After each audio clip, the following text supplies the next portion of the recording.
I would like to thank everyone tonight for attending this Burns Night celebration of joy, and I would like to give special thanks to those in our Folkwise team that when I suggested us hosting this memorial stream, that they gave me a resounding yes and asked out if they could help. This is our first time doing something like this, but we felt it was important to provide this space for everyone to come together. While our folklorist community usually does a remembrance at the American Folklore Society annual meeting, November is so far away. And Joy was so instrumental in many of our journeys as folklorists, as humans with complex lives, that we wanted to do something special for her. So tonight is for us to celebrate her as a person and as a folklorist, to come together and remember to express our love, because what is remembered lives.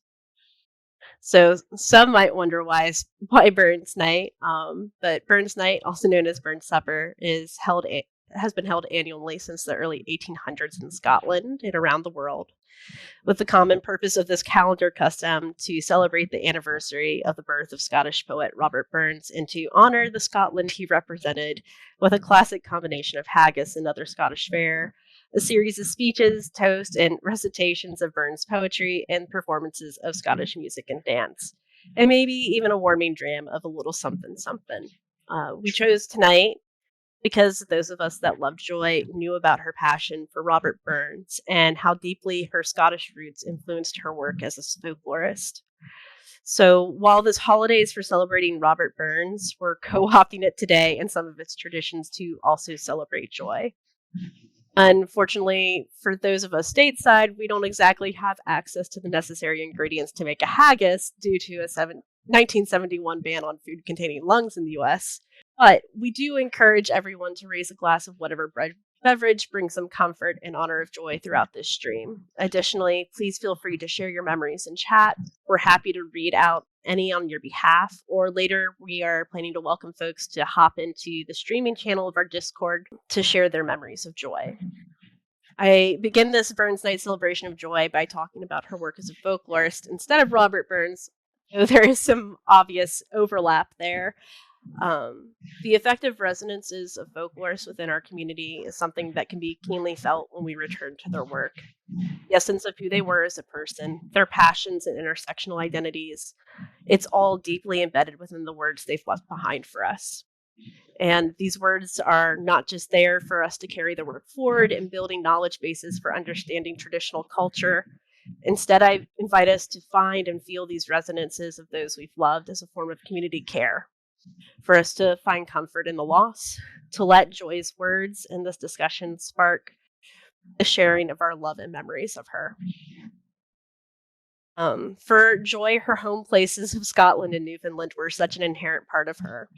It guided her work as a folklorist to shed light on the intersections between cultural heritage, tourism, material culture and custom, and various forms of folk narrative and literature. From her early work on ghost tours in Edinburgh, her work on haggis as the national dish of Scotland and Burns suppers globally, or her deep analysis of the violence surrounding mumming traditions in Newfoundland, Joy's presence can be felt when we're connecting to her work. Joy was most known among us for her focus on a prominent symbol of Scottishness, the haggis. It led to her first published article as a folklorist, Gie her a haggis, food as haggis as food, legend, popular culture, and published in Contemporary Legend. And this was also the winning essay for the Dr. David Buchanan Student Essay Prize for Contemporary Legend Research in 2001. Haggis is a traditional dish in Scotland consisting of heart, lungs, liver, and sheep of a sheep or a calf, minced with suet, oatmeal boiled like a large sausage in the mouth of an animal. Over the past 2 centuries, this dish has generated a huge body of expressive cultural material in diverse forms and contexts that to Joy became clear that haggis is no mere sheep's stomach filled with oatmeal and ovine tripe.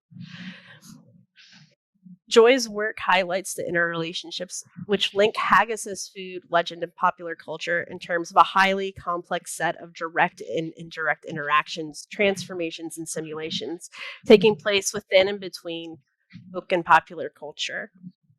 She does this by analyzing haggis as a cultural complex involving interrelated narratives, beliefs, customs, and material culture.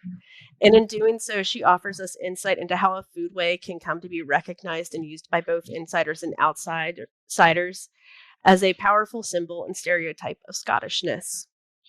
Joy's intense attention to detail and ability to situate her work in light of the historical and cultural processes is deeply felt within her work, especially when diving into how this dish comes to function as a contested symbol of Scottish ethnicity. She points out that while it's highly unlikely haggis originated in Scotland, and that until relatively recent times there was nothing specifically Scottish about it, nonetheless, there is evidence that a dish closely resembling what would come to be known as haggis being consumed in Scotland by at least the 17th century. This was a poverty food, an invention of necessity and not of national pride in times when people cannot afford to waste anything. Because it consists of the offal meats of the animal, these were the parts that deteriorated the fastest and needed to be eaten first, with the stomach providing a convenient and ready-made cooking vessel. She speaks for how for some Scots, haggis carries a negative rather than positive connotation to Burns Night, regarding it as an ugly food that, after all, was just cheap peasant fare in its day, which was only for economic necessity or ignorance would cause people to make it a meal. However, thanks to Robert Burns composing his mock heroic address to a haggis, this dish underwent a dramatic change in 1786. Written in broad Scots, it has been suggested by others that Burns chose haggis as the best example of Scots' ingenuity and thrift, the most plebeian dish that would best symbolize honest peasant food and represent a worthy challenge to the cityfied food fripperies and their attendant pretensions. Whatever Burns' intentions were writing this poem, Joy attributes it to transforming the haggis from present food to a national dish. And as shifting social circumstances removed the necessity for Scots to make a regular meal of these offal meats, haggis gradually became a festival food, eaten almost exclusively during the St. Andrew Night's dinner, held to celebrate the Scotland's patron saint's day on November 30th, and especially on this eve during Burns Night. Latter event, Burns Night, is now held in hundreds of locations around the world on the anniversary of Burns' birth. This tradition of the Burns Supper has been in large part responsible for the construction of haggis as something uniquely and idiosyncratic Scots. As a result of its change in status, haggis became adopted as a symbol of Scottishness by the Scottish tourism industry as an important part of Scottish iconography through which the country presents itself to the outside world. In 1984, a vegetarian haggis was developed to celebrate the opening of the Scottish Poetry Library in Edinburgh. Marking a significant moment in the history of this dish, it not only cemented the symbolic link between haggis and Scotland's cultural heritage, but also demonstrated that haggis was a symbol which was adaptable to changing Scottish self-image. While some Scots wish to distance themselves towards tourism's impact on this dish as a symbol of cultural identity, it offers an ambiguous borderland between symbol and stereotype, which the haggis inhabits to allow Scots to play with multiple images of their identity. Anyone that has ever talked with Joy about this can easily imagine her face lighting up in enthusiasm as she would begin to dive into discussion about the cultural complexities embedded in this dish. From it being a tasty dish to the ways it conjures images of a strong Scottish stereotype to how foreigners might see it as a bit of a jokey quirk of the Scots when they visit, something to not be taken seriously, to how its change in status has developed a large body of expressive culture outside of festival and foodways, tied directly to traditions of mystification, exaggeration, and legend. For many Scots, this tradition of mystification is rooted in maintaining an element of secrecy with regard to the dish's ingredients, provides a means of enjoying some creative fun at the expense of the haggis eating initiate. One of her informants recalls telling those unfamiliar with the dish that they don't really want to know what it's made of, while another comments, "I have vague memories of people saying, 'Do you really want to know what's in haggis?' and then non-specifically grimacing." Exaggeration as tradition is tied directly to Scott's tendency to exaggerate the gruesome nature of the contents of haggis when describing them to foreigners or anyone who hasn't tasted it before. And that's part of the appeal in speaking about the dish, to make it joyfully outrageous. That can be seen in comparisons occasionally drawn between the ingredients that make haggis and those of a witch's brew.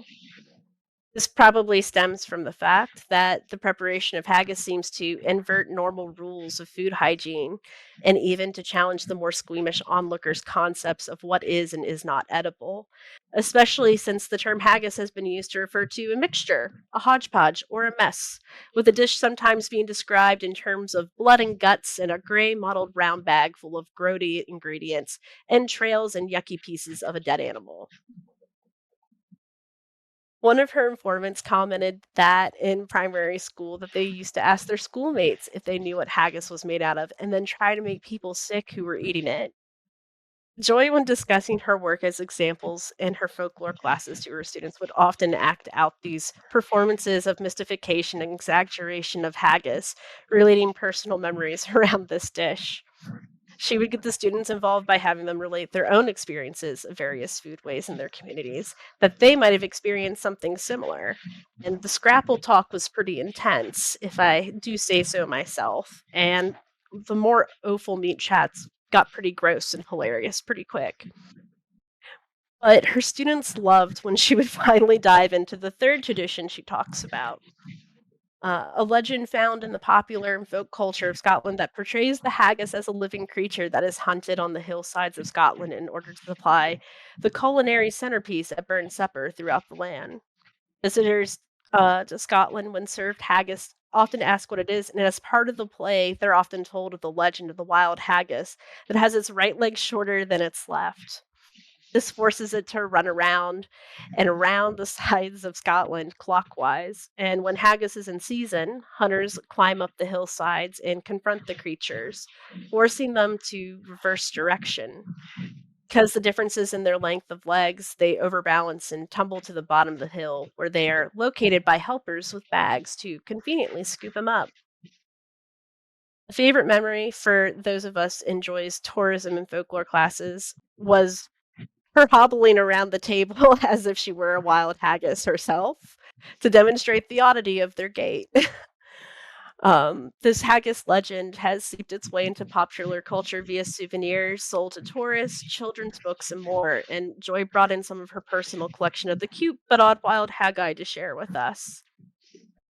However, she always emphasized in her chats about the wild haggai legends that it serves as a means for celebrating Scottishness, and it moves beyond just oral performances to within the material culture to demonstrate how something as simple as a foodway can be a cultural complex that produces not just narratives and beliefs, but traditional customs and material culture. However, Joy's work on cultural heritage of Scotland did not just focus on the role of haggis or ghost tours, but also on the migration of Scots and the traditions they brought with them. How these took root outside of the home place, shifting and changing to adapt to their new contexts. It's something that, since she is passed, I often think about her own personal connections to this work as a Scotswoman that left her home place and how that might have deepened her connection and love for her work, at how these performances and conceptions of heritage become a social arena in which many people of differing backgrounds continuously and routinely interact to produce, exchange, and consume what it means to be Scottish. Joy's work expanded to include her second home place of St. John's, Newfoundland, where she spent many years not only throughout her graduate studies, but also when she returned in 2018. Joy studied the conceptualizations of tradition and ethnicity as they were performed at the annual celebration of Scottishness there at the Newfoundland St. Andrew's Society's Burn Supper. And in doing so, Joy helped to illuminate wider issues relating to tradition and ethnicity at play within the various discourses at work in this event, focusing in depth on how two local poets and brothers contributed their contributions encoded markedly different attitudes towards tradition and ethnicity to those which underpin the celebration of the Burn Supper as a whole. One of the ways this was done, as observed by Joy, was that they parodied the Haggis ceremony as it's typically performed, interrupting the reading of the address to a haggis with a small skit in which a protester breaks through midway, seeking to save the wild Haggai, and it's all framed in a playful way of bucking tradition. Joy's analysis of their performance offered a valuable opportunity to investigate how these brothers purposely set out to challenge the implicit unspoken norms of the celebration, setting into motion tensions between their own conceptualizations of tradition and Scottishness and those of most of their other participants in the audience in attendance. Joy's Newfoundland work on the violence surrounding the customs of Christmas mumming during the mid-19th century grew out of her deep love and use of archival materials for her research. When talking to her students about their own research, she would often talk about how becoming familiar with this type of primary source opens up other worlds and ways to make meaningful connections across time and space. Until Joy came across several criminal trials involving mummers, few accounts had come to light of the first known mumming-related violence regarding the alleged murder of Isaac Mercer by mummers in the town of Bay Roberts. And if funny because, Joy's work seems to be oddly, maybe not oddly, just drawn to a Roberts in nature. These archival source materials provided significant new evidence of a close relationship between mumming, violence, and law in Conception Bay and St. John's during this period. And in doing so, Joy was able to provide insight not only into the folk practice of mumming, but the backgrounds of participants and motivations underlying the violent incidents. She argued for the need to re-examine these links in relation to the wider social, ethnic, religious, and political tensions that affected life in the mid-19th century of urban Newfoundland. In the first ever graduate level course of Introduction to Folklore at GMU, several of her students quickly became obsessed with her work on this because at the time, the true crime podcast popularity was soaring. And it just opened up so many interesting conversations that she very enthusiastically engaged in. Every piece of Joy's work that I read prepping for this tonight has sparked memories and feelings of not only how much she loved her research, but how she was able to connect with us all, friends, students, and colleagues through her research. How she let that love pour out of her, how her kindness and hilarity in and outside of the classroom brightened our days, how she supported us with thoughtful guidance and careful, attentive listening through our folklore projects and life journeys. I've only touched upon the tip of the iceberg tonight on the importance of Joy as a folklorist and as a friend, but let us come together tonight to remember and share this Burns night. That being said, I now pass the mic off to Carrie Kaliba, another former student and colleague and friend of Joy's, to recite Address to a Haggis, because this wouldn't be a Burns Night celebration of joy without it. And admittedly, I have already tried to read it, and I won't put anyone through me stumbling through the pronunciations. Your ears don't need to hear it. It sounds Minnesotan. Afterwards, I invite anyone to either share memories of joy in chat for us to read on your behalf, or to join in on the Discord streaming channel to verbally share. Thanks, Caitlin. That was beautiful. Joy was very special to me. She was one of my last professors at Mason and was a great inspiration as we were finishing and as I was writing my thesis. And actually, her tourism class was where Caitlin and I met for the first time, which was a long time ago when we were both babies. Babies. I was still a teenager.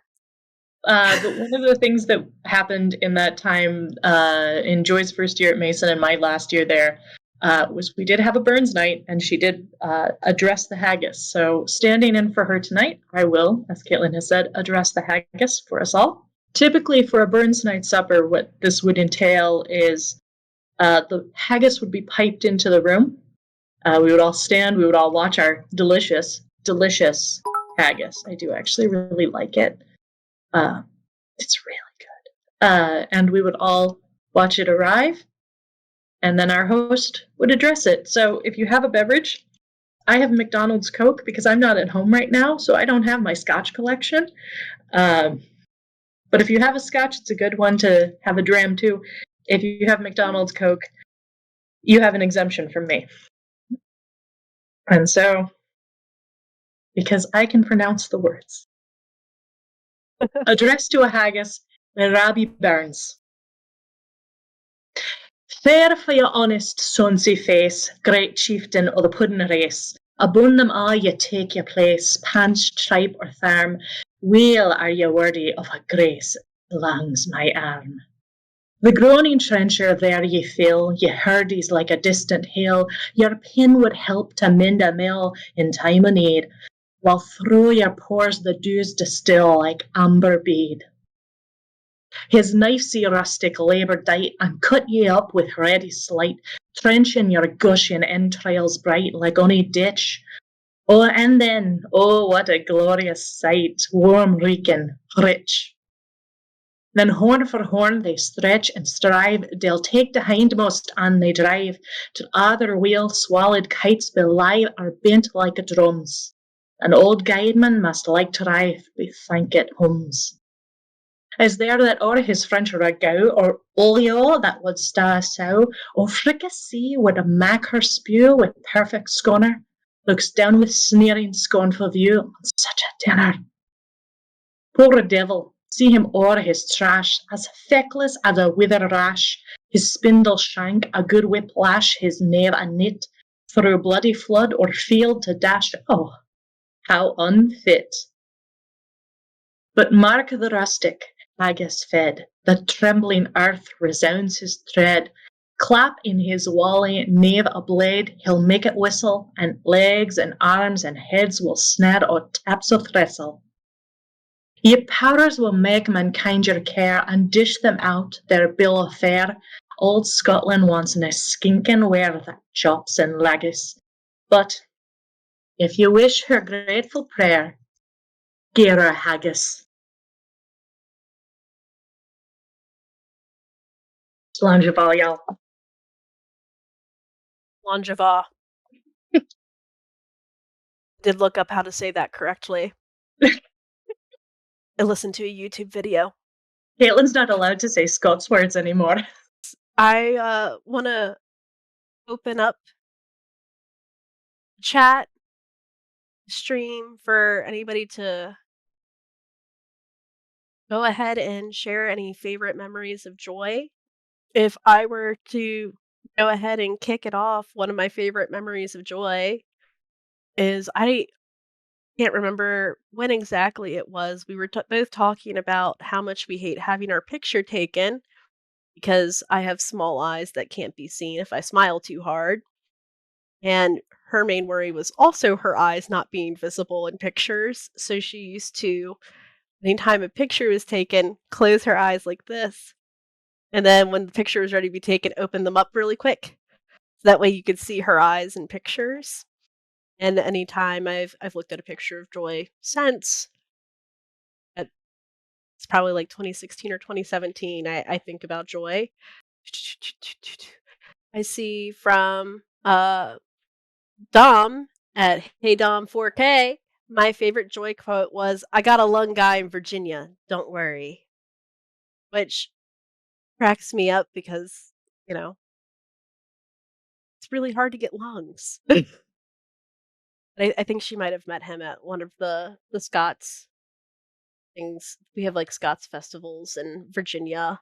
Oh, here it is. From A Vulgar Art, Ian Brodie. I taught Joy the Haggis song we used to sing in choir, and for which I did the solo when our choir toured Scotland.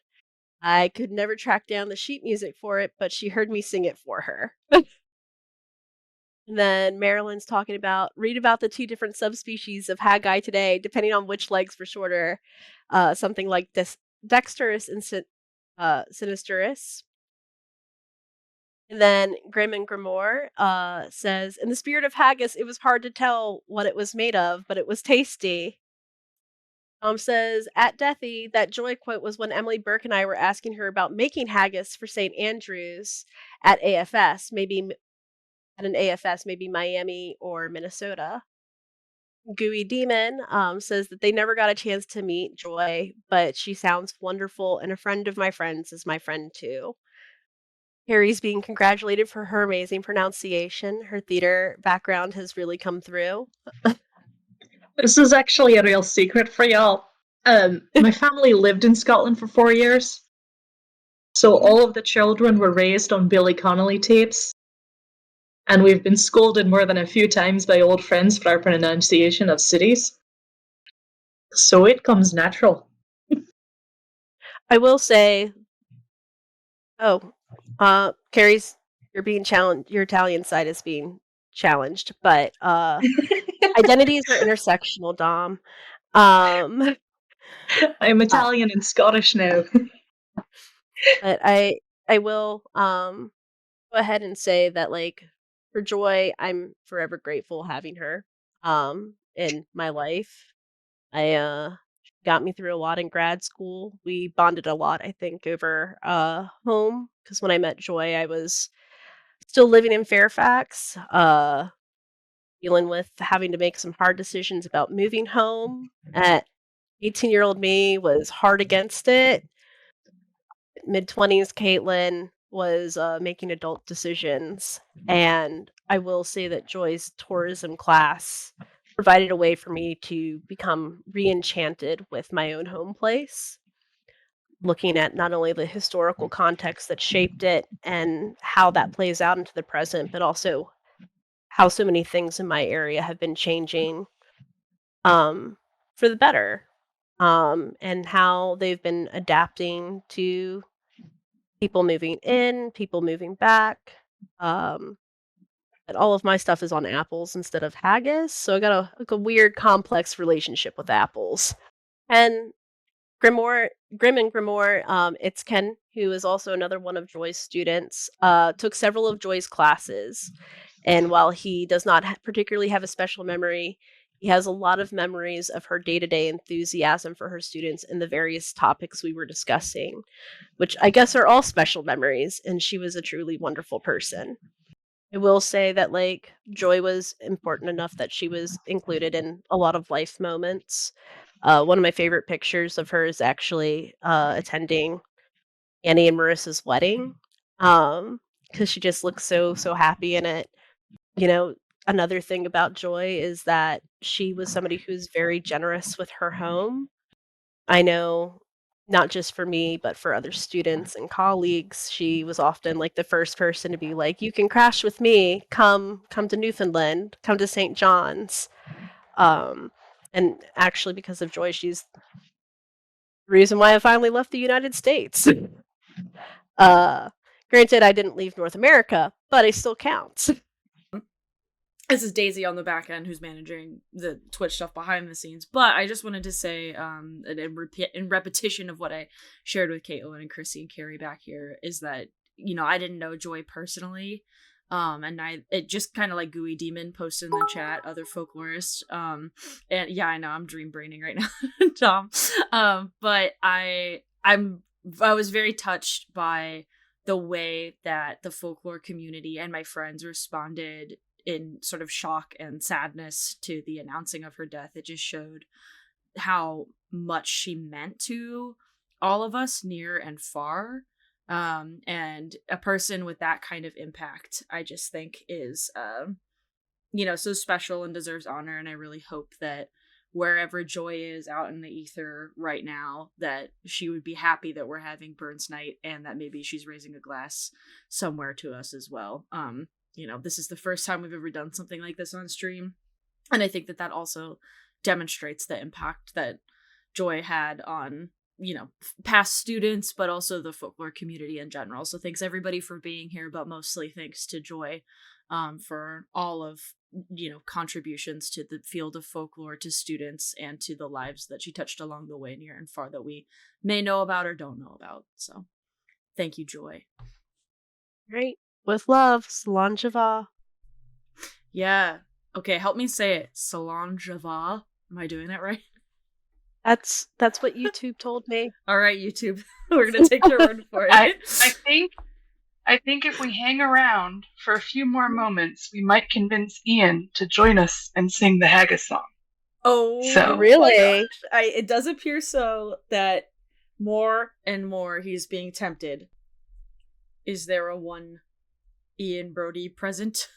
You are perhaps There muted. is. Oh, hello. There is.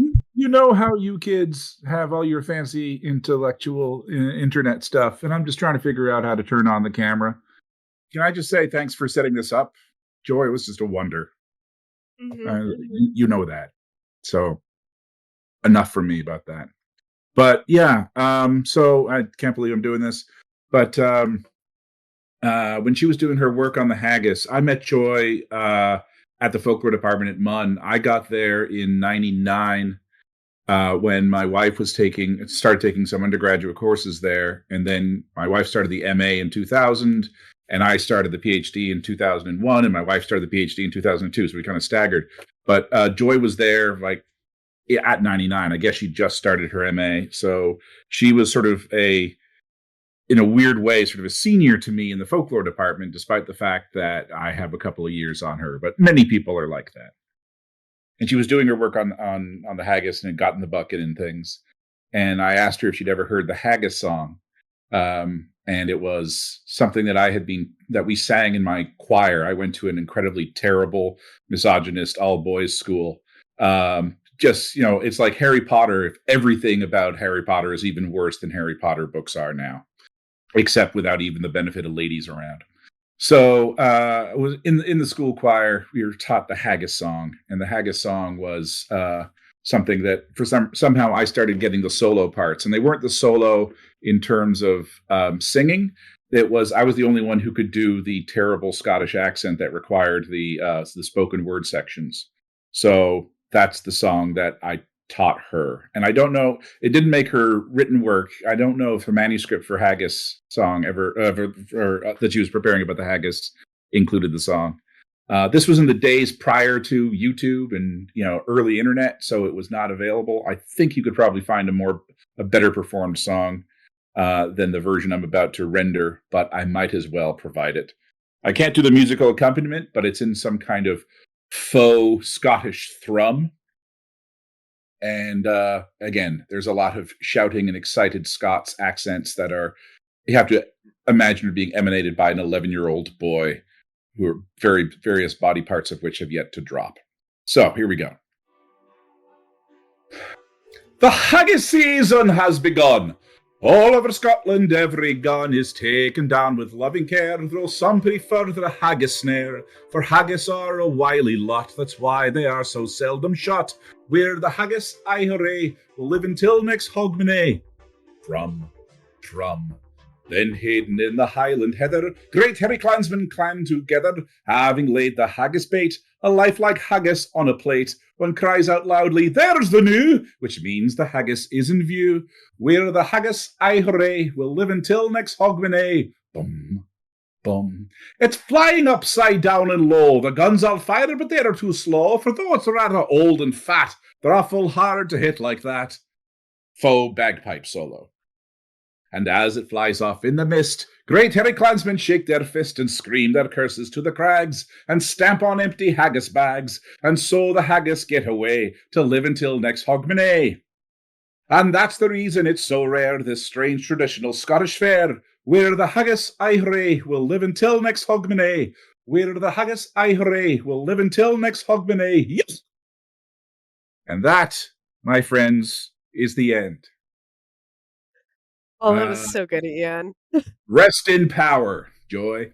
Honestly, true. Round of applause back here. That was fucking awesome, Ian. Thank you for being brave and going on and doing that.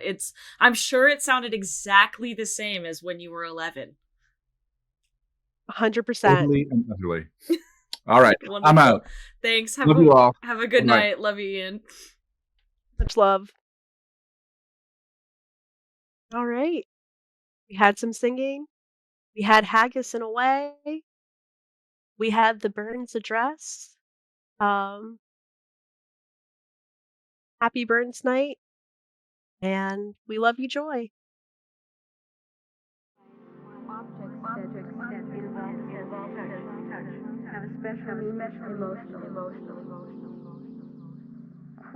Quotes have had a meaning on many levels.